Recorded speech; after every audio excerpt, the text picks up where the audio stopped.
Welcome back to the Explainer. Look, if you've ever stared blankly at a dense pool maintenance manual or waded through those overly complex public health guidelines and just felt your eyes glaze over, well, you're in the exact right place. Today, we're going to transform all that intimidating textbook jargon into a clear, visual playbook. We are breaking down the actual science of what keeps our recreational water safe, step by step. Let's get into it. So let's kick things off with the most fundamental question every swimmer, and honestly every pool owner, should be thinking about before even dipping a toe in. What is actually protecting you in there? Because spoiler alert, it's not just running a filter or scooping out leaves with a net. The source material we're looking at bluntly grounds the stakes with this unforgettable and, frankly, kind of gross analogy. It literally calls a swimming pool, quote, a large community bathtub.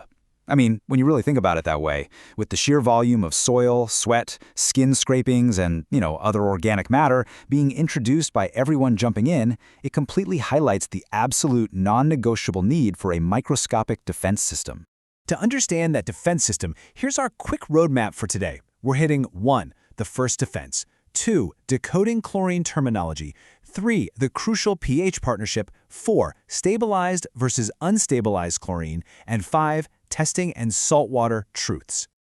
Starting right off with Section 1, the first defense, the germ-fighting duo of your pool. Let's meet the actual heroes tasked with cleaning out our giant community bathtub. So we're essentially fighting a two-front war here. Our primary goal, the oxidation of organic matter and debris. That's the soil and the sweat we just talked about. The secondary goal is disinfection, literally preventing the transmission of disease from one swimmer to another.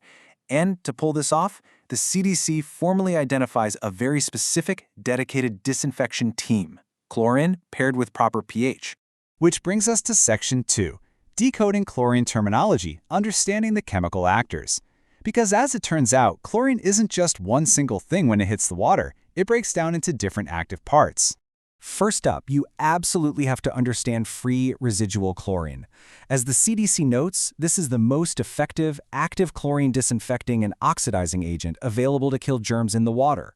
When you introduce it properly, this is your frontline soldier. It's the stuff that actually kills most germs within just a few minutes. But then, we have combined residual chlorine. And this right here explains a huge misunderstanding. You know that super strong, overwhelming chemical smell you get at some indoor pools? Or when you swim and your eyes get bright red and irritated? Most people think, wow, that pool is super clean. Actually, scratch that. It means the exact opposite. It means you have a high level of a much less effective agent. It forms when chlorine bondings with all that debris, and it's what causes those objectionable odors and eye irritation. Basically, it's chlorine that's no longer doing its job. Let's break down the math real quick so you can see exactly how professionals calculate that irritating combined chlorine. You start with your total chlorine. Let's just say it tests at 2.5 parts per million. Then you test your free chlorine and it's sitting at 1.5. By simply subtracting the free chlorine from the total chlorine, you find your combined chlorine is 1.0 ppm. And that 1.0, that is the sluggish, ineffective stuff causing all those nasty odors.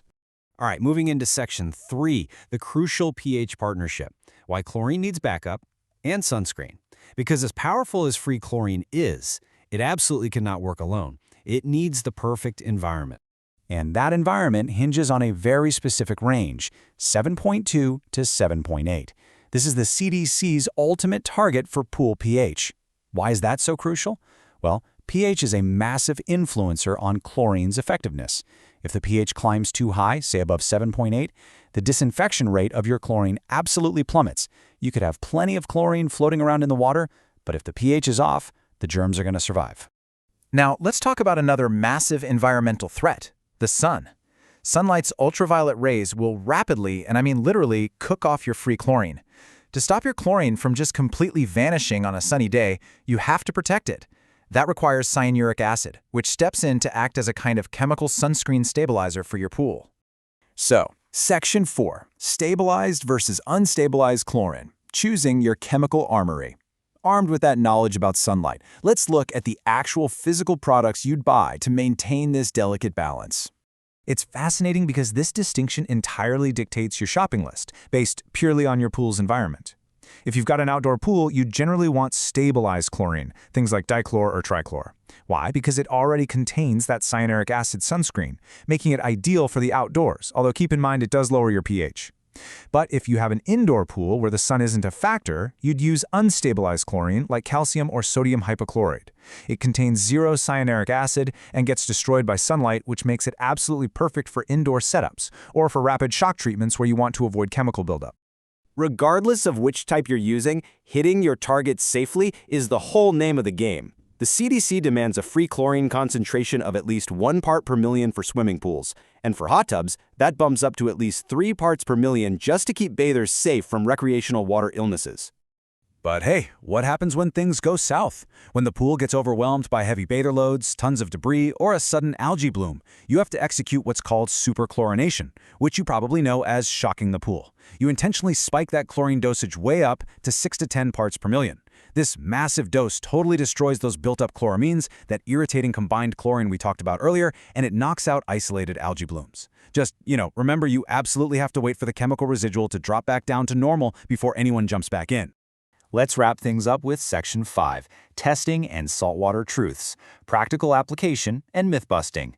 This is where we see how all this theory translates to the physical tools you need, plus we're going to expose a pretty major industry secret.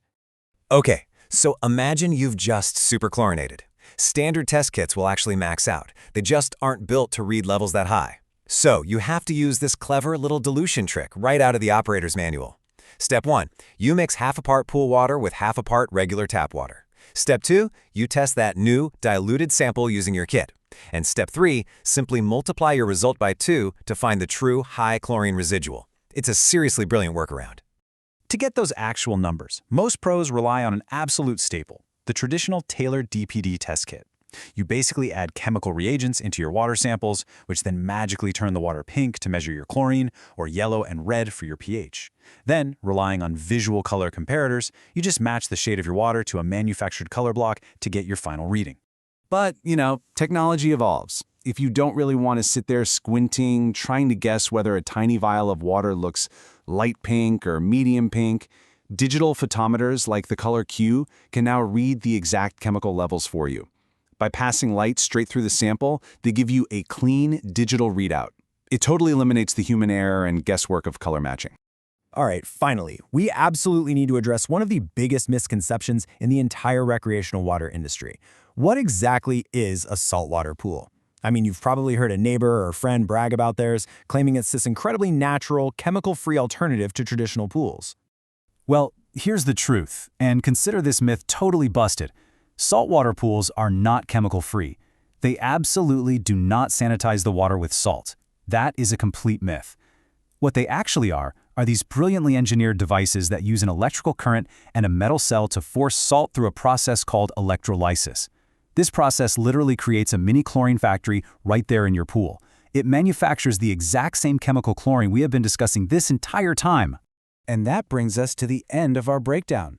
We've seen how a pool is essentially a giant community bathtub, and we've decoded the incredible microscopic battle being fought every day by your dedicated disinfection team of chlorine and pH. So I leave you with this thought. Knowing the delicate chemistry required to keep your community bathtub safe, how are you going to test your water before your next dip? Thanks for hanging out and learning with us today on The Explainer.